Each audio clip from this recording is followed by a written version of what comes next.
La Buena Yunta. Somos mujeres, un colectivo de comunicación y cultura. Somos voces que componen en libertad como una orquesta de hojas en el viento. Te invitamos a animarte a jugar en colectivo y generar cortocircuitos. Haschu Coronel, Noelia Díaz, Flavia Borja, Airín Sarta, Milena Coral, Clemen Vareiro. Somos La Buena Yunta de los martes y jueves. Únete a nosotras de 18 a 20 horas por PDS, Radio y TV Online. Tengo los bolsillos vacíos, los labios partidos. ¿Qué tal? Muy buenas tardes a todos, todas, todes. Buenas tardes, buenas noches, buenos días. Así dijimos que íbamos a saludar.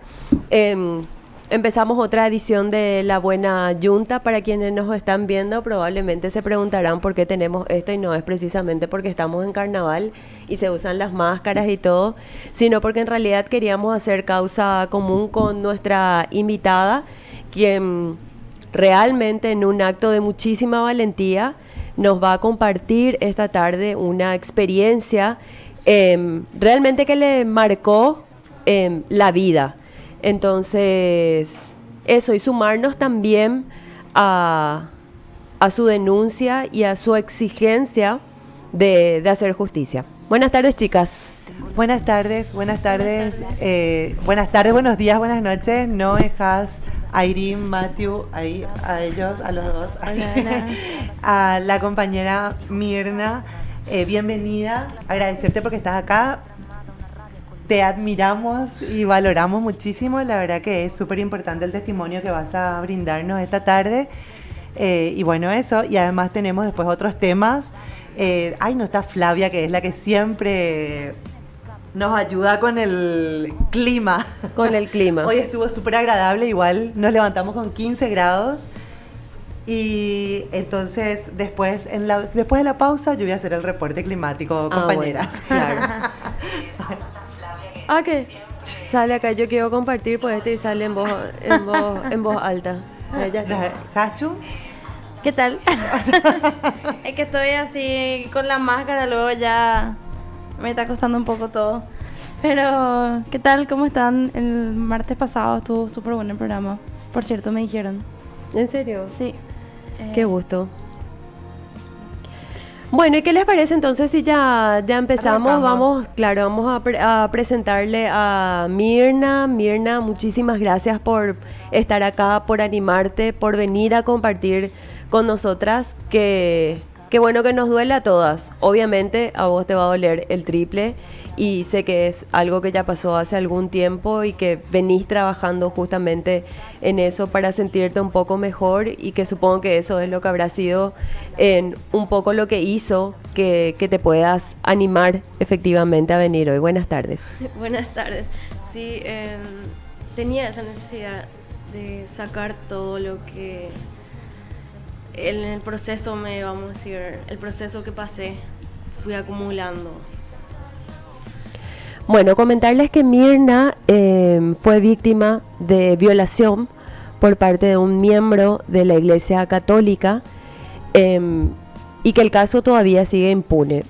Contarnos más o menos en qué momento y en qué contexto se da esto, obviamente sin dar demasiados detalles de lo que a vos te causa daño.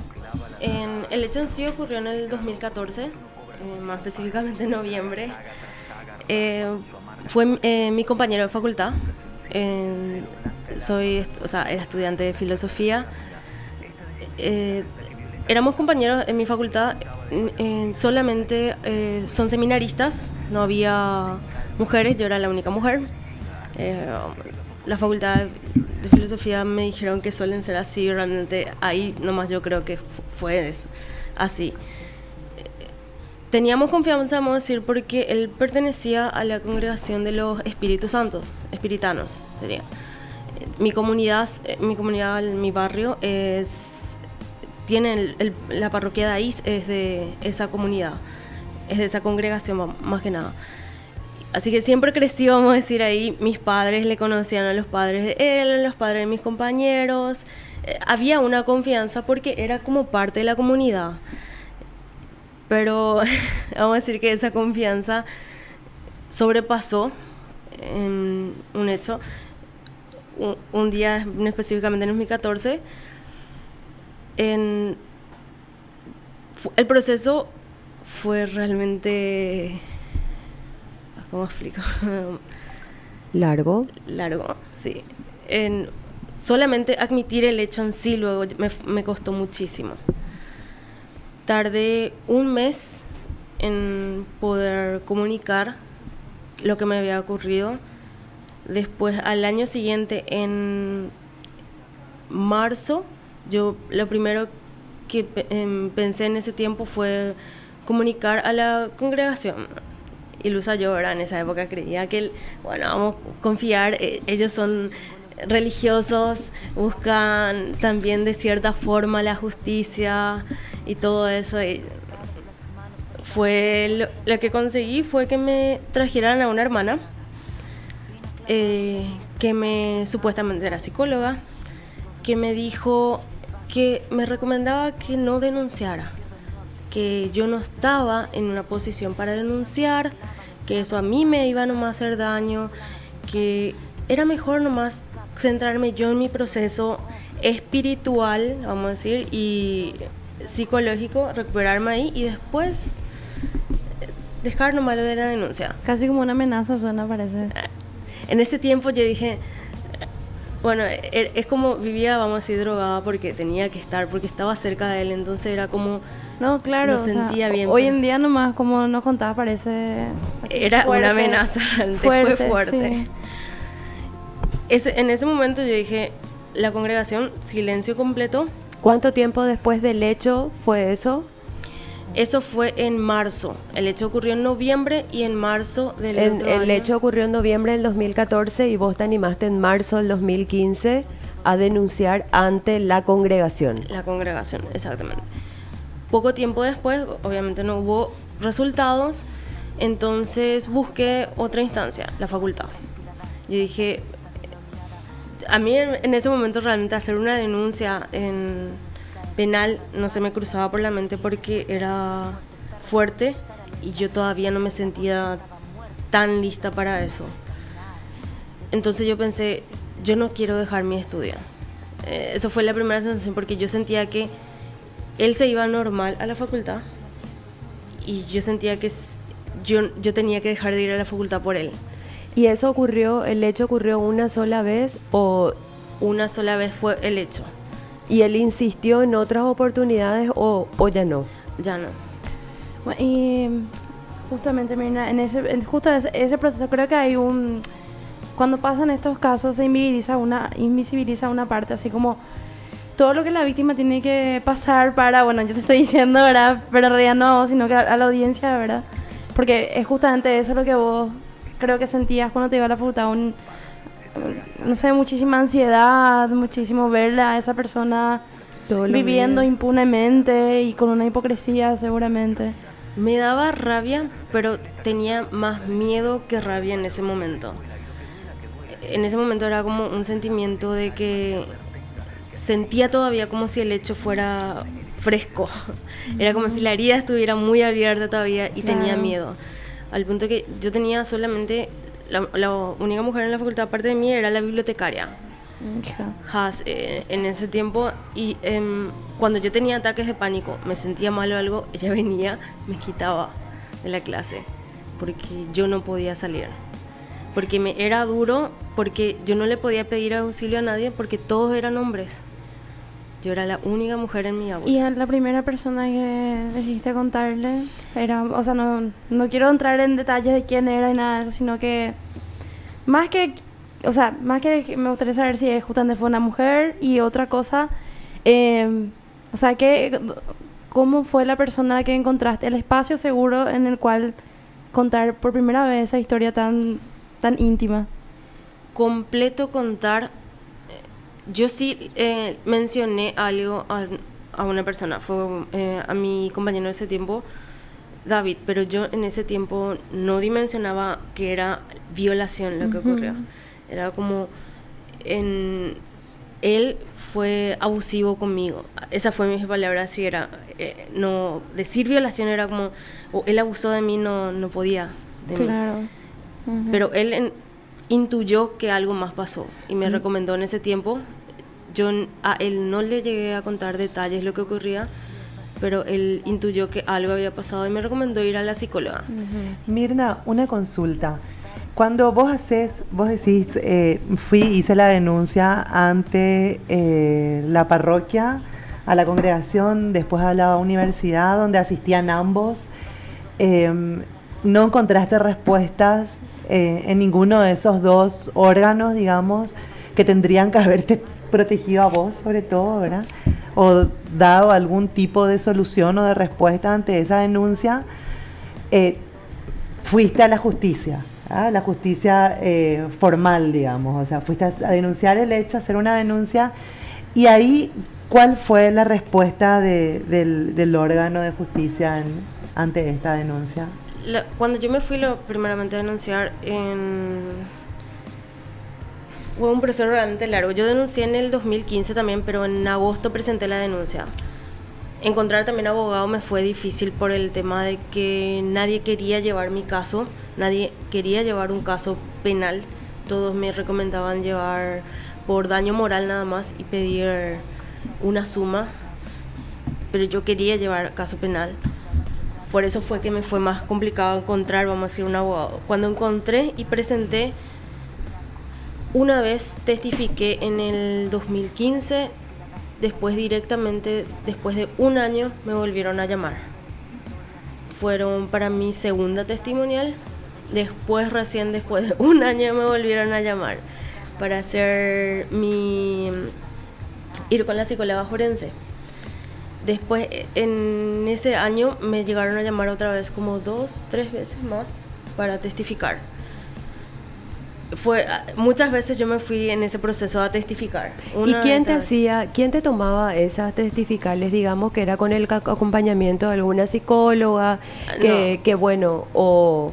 No, sí intenté algunas veces que vengan psicólogas, pero la respuesta era que nosotros no tenemos acá psicóloga, me dijeron.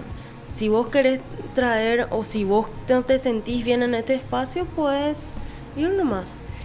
Y decime, Mirna, cuando tuvieron que notificarle ellos a este señor, ¿te involucraron en ese proceso también? ¿O fue...? O sea, lo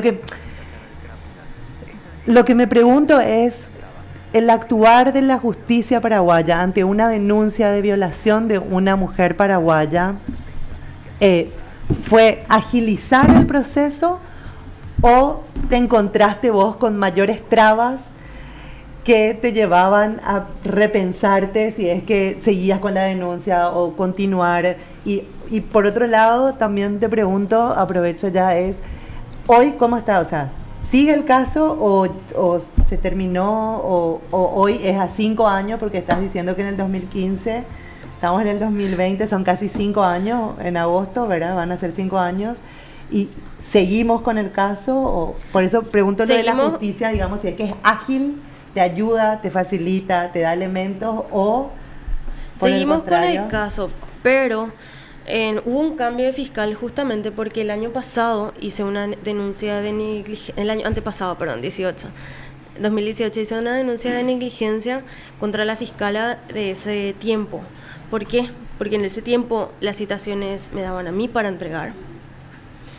Yo tenía que entregar las citaciones para citarle a quien abusó de vos. A todos los testigos, no solamente a él. Porque, ¿qué fiscal es? En ese tiempo era Patricia Calabrese. Patricia Calabrese. O sea, imagínense lo que es que una mujer que vaya a denunciar un caso de violación o de violencia tenga que ser ella misma quien lleve la citación. Claro, es una violencia demasiado grande otra vez.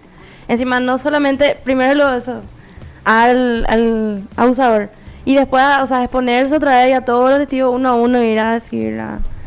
Y eso también te quería preguntar con respecto a eso, a tus compañeros, las personas alrededor, ¿cómo fue así una vez que se hizo público el caso? realmente antes de que yo denunciara a la fiscalía, todo el mundo ya sabía lo que ocurrió, sin que yo haya mencionado. ¿Por qué? Porque entre formadores ahí, los formadores son los que les guían supuestamente, porque todos eran seminaristas, todos estaban siendo para ser sacerdotes en mi facultad. Entonces, los formadores entre ellos se comunicaron, entre ellos ya sabían el caso. Era como, tengan cuidado con esa chica, ella... O sea, vos eras la que al final cometió un crimen, no era así Sí. la... Todos tenían cuidado al estar supuestamente cerca mío, pero todo el mundo sabía lo que ocurría. Todo el mundo sabía.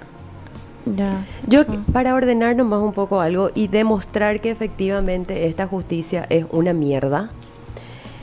Vos en el 2014 ocurrió el hecho. En marzo del 2015 denunciaste a la congregación. En Agosto. en agosto fue a la fiscalía, Sí. pero antes ella denunció a la facultad. A la facultad, ¿Cuándo fue sí. lo de la facultad? Poco después ya otra vez, en el mismo mes. En marzo también en la Sí, facultad, ya porque- que vino la hermanita divina Sí. y te dijo, mamita, no vaya nomás a decir nada y anda a rezar 3 Padres Nuestros y ya te curaste. Bueno, en agosto del 2015 hiciste la denuncia penal. Ahí te tomaron una testifical. Sí. Un año después, en agosto del 2016, te vuelven a Para mí llamar. que fue en septiembre por ahí, pero sí Bueno, por ahí. Sí. En agosto del 2016 te vuelven a llamar y ahí recién te dan turno para que te atienda una psicóloga. Mientras tanto, vos ya te pudiste haber suicidado también. Durante todo ese año, nadie, o durante ese año fue que te daban los papelitos para que vos te vayas a llamarle a tus testigos y a tu propio denunciado. Realmente en 2016 primero me llamaron para las testimoniales. Después de las testimoniales me llamaron también para la psicóloga forense. Sí. Pero durante las testimoniales fue donde me decían, porque en mi denuncia también aplicaba quién podría ser de testigo. Me decían, ¿y de dónde es fulanito de tal? ¿Tenés su número de teléfono? ¿Y vos a dónde vive? Y te voy a hacer ahora y vos le entregás. Se fue. Así eran, como formalmente como me daban las citaciones, así era. Entonces, ante toda esta situación, vos le denunciás a Patricia Calabrese correctísimamente y la apartan a Patricia Calabrese. ¿Quién es la actual fiscal? El año pasado le dieron a Jorge Romero. un Dios fiscal. mío, un hombre. Bueno, sí. ¿Y qué tal, el Jorge Romero? Y le dieron en diciembre, el 12 de diciembre por ahí me dijeron que le dieron el expediente. Y hasta ahora no Nunca sé. te llamó Jorge ni te preguntó ¿A qué nada de altura del nada. año pasado? Diciembre. Diciembre. Y Mirna, ¿tenés idea de cuántas? ¿Vos te fuiste a testificar? ¿Cuántas veces? 7. Por ahí. Por ahí. Y este señor... Él se fue 2. En la psicóloga forense y una vez con la fiscal.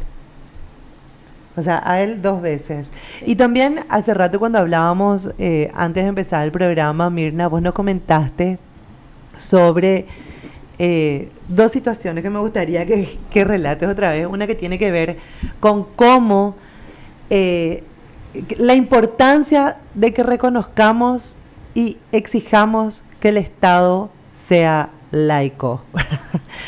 Porque nos contabas esto de que no querían llevar la citación. A la parroquia. No querían llevar. Porque yo les pregunté, porque ahí también habían testigos. Y yo le pregunté por qué no podían acceder ahí. Porque ahí enseguida le iban a encontrar. Y ellos dijeron, nosotros no podemos entrar en la iglesia para dar una citación.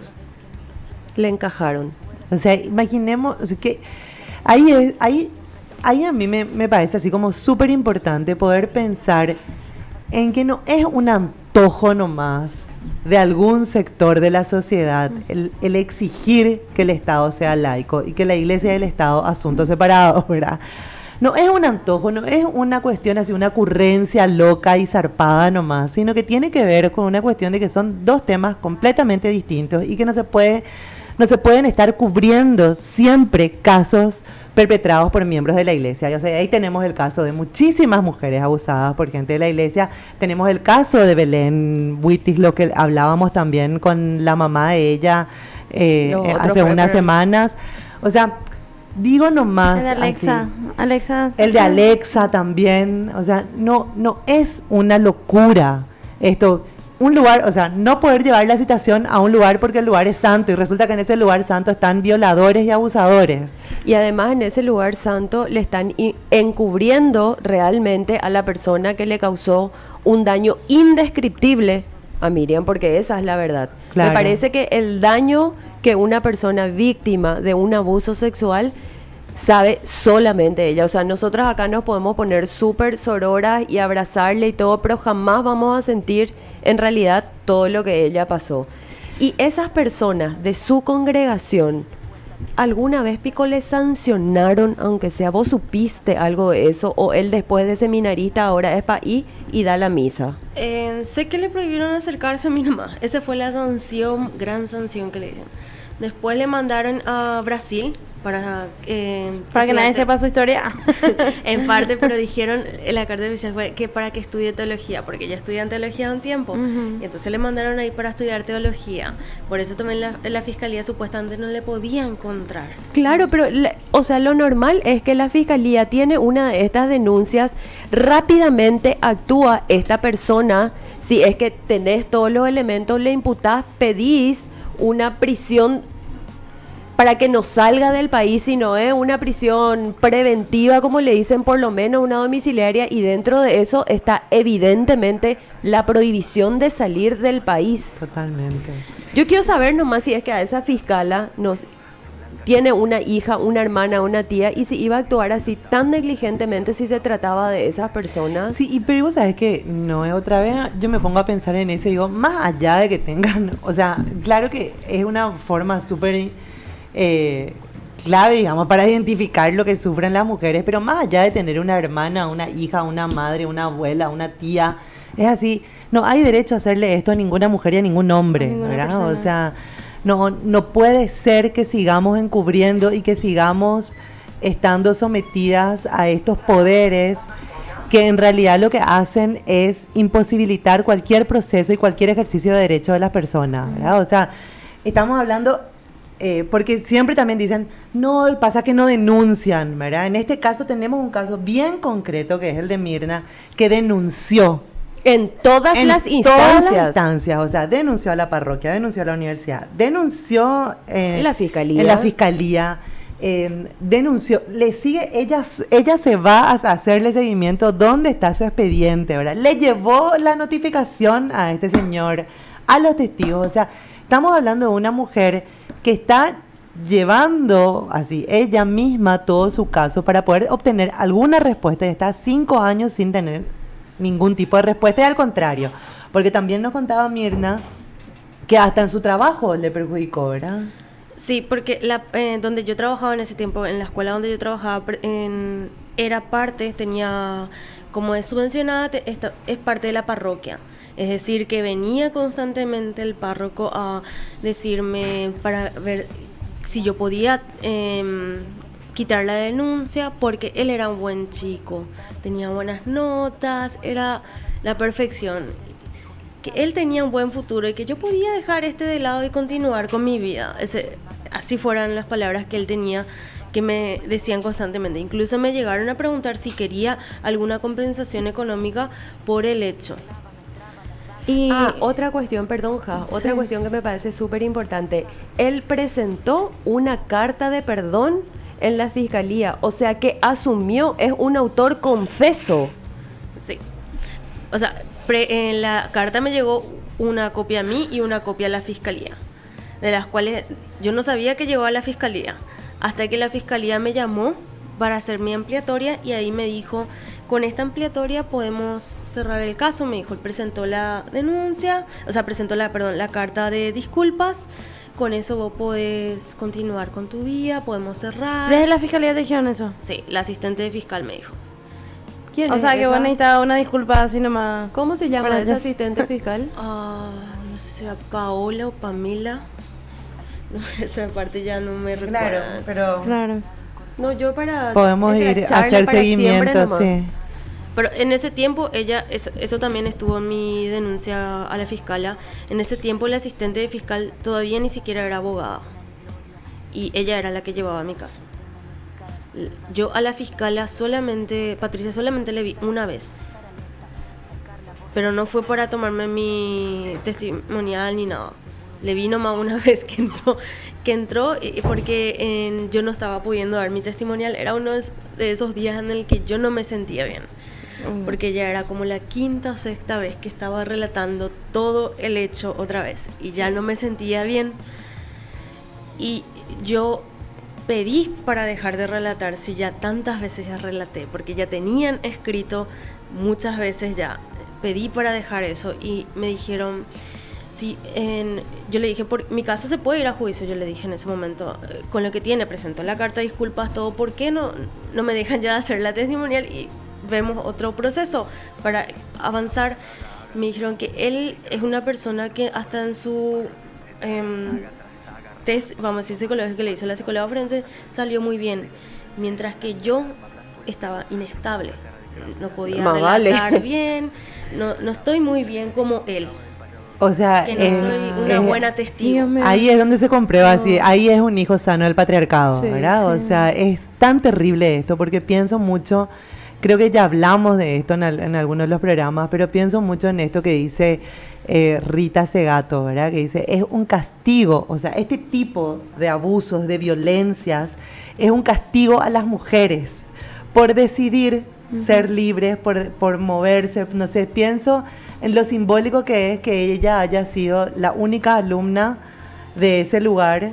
¿Eran cuántos compañeros ahí? En ese tiempo éramos 20, 21. Bueno, o sea, 20 y una mujer, sí, ¿verdad? Entonces, eso me parece súper simbólico también. Sí, entonces, es ¿a quién le va a contar? O sea, lo protegidos que ellos se sienten para hacer lo que se les cante con los cuerpos de las mujeres, ¿verdad? Y otra vez, al ir a buscar justicia, porque no es que se va a buscar que un perdón, una disculpa, se va a buscar justicia, se encuentra con un Estado que lo que le demuestra es que le calienta un carajo. Y que el sistema judicial no está hecho para defender a las mujeres en estos casos, porque, claro, ¿cómo ella va a estar estable o cómo ella va a estar amorosa y segura, verdad? Sí. Y, sin embargo, el test psicológico de este señor da como que él es un hijo sano del patriarcado, ¿verdad? Uh-huh. No me queda otra, así, definición, digamos. Claro, y justamente la vez pasada estábamos hablando con Majo Durán, que es el consultorio jurídico feminista, y ella justamente nos hablaba que siempre quieren hablar primero con las víctimas para saber en qué proceso están, porque hay veces que justamente tienen que tener ese proceso de sanación, decía ella, ¿verdad? Y obviamente en todo eso vos no estabas como 100% estable, pero no sé, o sea, no sé con qué herramientas también, o sea, es para dudar absolutamente de todo ese tipo o sea, ese tipo, ya es como que ya te condenaron de una vez, así como, y ya vamos a dejarle nomás libre a y encima, no sé si hablaron más con otras personas, o sea, no sé cómo se manejó este caso después también, ¿no? ¿Cómo fue el momento tipo más duro que pasaste dentro de todos estos 5 años? Porque entiendo que también estás como haciendo terapia y que finalmente lo que te impulsó también para poder hablar de esto hoy, ¿verdad? Todo no puede ser mi momento duro, todo. Pero creo que relatar el hecho una y otra vez fue lo más duro. ¿Y hoy cómo estás? Mejor, vamos a decir, en ciertos aspectos, pero estoy aún hecho bolsa en otros. Me cuesta en ocasiones salir. Tengo momentos en que estoy bien, no estoy bien. Y tengo mi momento masoquista donde también quiero buscar qué carajo él está haciendo, y él está feliz de la pepa mientras yo estoy acá tratando de por lo menos terminar mi tesis para graduarme, pero ni siquiera me puedo ir a la facultad por lo que representa. Nos decías que hubo un tiempo que casi ni salías. Sí. ¿Te aislaste? No completamente. Salía. En un tiempo yo era como, sí, creo que pasé esa etapa de que esto no me va a derrumbar, yo puedo. Tipo, un poquito de medicina acá, un poquito allá, me movilizaba. Pero era como estar en coma. Nada, pero me movilizaba. Después de ese tiempo, eso duró como casi un año, después me derrumbé completamente. Ahí sí ya no podía salir de mi casa sola. Estaba muy paranoica o muy irritable. Casi nada no podía hacer sola. En todo ese tiempo también engordé 30 kilos porque me molestaba que la gente me vea. Tenía que... No, hay ciertas cosas que aún me cuesta usar, cierta ropa, porque me da como... Porque en ese año que yo tuve que ir a convivir con ellos, todavía con mis compañeros, ellos me decían, ese jean no es muy ajustado. Te controlaban entre todos. Otra vez el control. Claro. Dios mío, y eso me llama muchísimo la atención, porque quitando nomás, o sea, pienso en un, como dijo, no jamás estaríamos, o sea, no estamos en ese lugar. Igual creo que todas las mujeres como que pasamos por momentos tensos en el patriarcado, vamos a decir. Solamente para, porque justamente solamente para decir porque también nos organizamos y porque decidimos levantar la voz, no sé si justamente después de eso también empezar a ver como cierta empatía de ciertos sectores de mujeres con respecto al acoso, a los abusos, etcétera. Pero una persona que estudia filosofía en esta sociedad es una persona que es como que está cuestionando muchas cosas o quiere entender el porqué de las cosas. Y en ese proceso me parece así como, no sé, me parece una novela básicamente, o sea, una novela para leer, en el sentido de que, ¿cómo te fuiste dando cuenta? O sea, se cayó un telón por ahí, ¿verdad? O sea, muchas cosas dejaste de como vos confiabas en ciertas instituciones. Y no estoy diciendo ni siquiera la creencia en Dios, sino justamente de que vos te fuiste a estudiar filosofía y no sé, o sea, las mujeres no pueden ser seminaristas, ¿verdad? No se le dice seminaristas, siguen también como para ser monjas. Novicias. Monjas, novicias, ok. Entonces eso, quiero saber ese proceso, porque la verdad es que eso me parece un golpe así muy grande. Pero yo no me iba para ser seminarista. No, para novicia. claro, no, Pero vos ella te lo que ibas- te dice es cómo fue el golpe de dejar de creer en cosas que creíste toda tu vida. Realmente primero lo que dejé de creer fue la iglesia, ya no me podía ir ahí. Ese fue... No me dolió tanto como pensé que me iba a doler. La facultad tampoco me dolió tanto, me dolió más la fiscalía. Porque dentro mío decía, bueno, yo no estoy mintiendo, dije, yo estoy diciendo la verdad. En algún momento se van a dar cuenta. Dentro mío así sentía, se va a hacer la justicia. Final feliz. Final feliz, vamos a decir. Ujú. Y fue como todo el tiempo me machacaban, todo el tiempo me hacían sentir mal ahí. Y es como dije, acá ya no voy a encontrar. ¿Y qué sentís ahora? ¿Crees que, o sea, en el sentido de que vas a seguir luchando para que efectivamente en algún momento llegue la justicia? ¿O lo que estás haciendo ahora de exponerlo públicamente es como tu manera de hacer justicia también, en vista de que nada funcionó? Voy a seguir luchando y al mismo tiempo quiero exponer los dos. Necesito también que algo avance. La fiscalía no se encarga de que algo avance, siempre se estanca ahí. Y yo no puedo estancarme con ello. Yo necesito que todos sepan esa necesidad de que lo que él hizo. ¿Podemos decir el nombre de tu agresor? Sí, Oscar. Lo que hizo Oscar necesito que sepan todos. Como mucho me juzgaron en el proceso, me compararon con él. Mucho, no solamente la fiscalía. En mi facultad, en otros medios también me compararon con él, como yo no estaba en ese tiempo tan, vamos a decir, yo no soy mejor alumna como él. Yo no soy tan elocuente como él, porque él es buenísimo para hablar en público, buenísimo, pero yo no soy tan elocuente como él. Entonces, es muchas cosas que yo no soy tan buena como él. Entonces, como es más fácil creerle a él. Es más fácil creerle. Y todos me dijeron una y otra vez, él tiene más coherencia en lo que dice. Lo que pasa es que vos estás rota. No, y sí, y no sé, me parece que justamente de escuchar caso tras caso y tras caso, me parece que no no es incoherente lo que decís, sino que pasa y pasa muchísimo. O sea, es como que a todas las mujeres están diciendo que están locas, o sea, todas nos morimos locas. Entonces justamente se usa ese relato de la persona inestable, la persona que justamente no está en su cabales, y al final son muchísimas las que están casos amontonados en la fiscalía, que justamente al final son criminalizadas por la fiscalía, por la facultad, por la sociedad. Pero además me parece también así, volver a repetir e insistir en esto de que Mirna no es que vino directamente al programa o que directamente nos llamó, y no.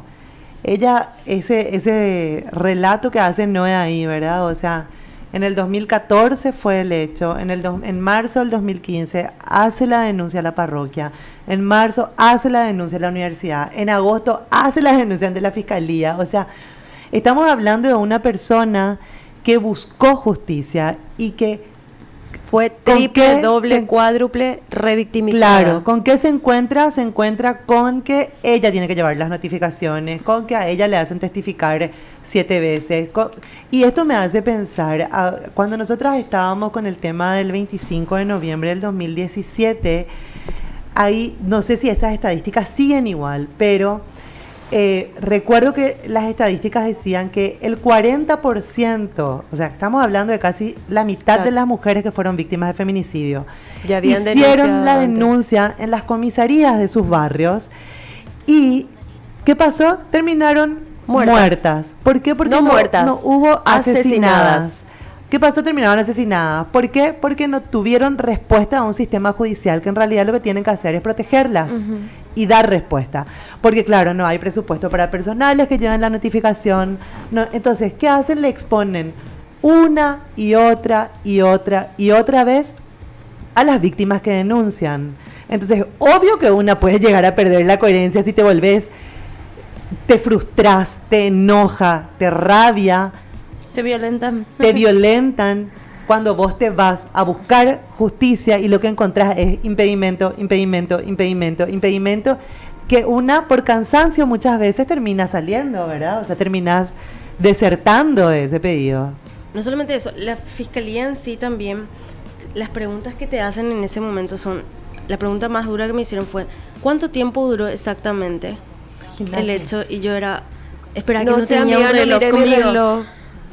Era ¿o por qué tardé tanto en denunciar? Infelices. ¿Qué hice yo en ese tiempo? Así me preguntaban.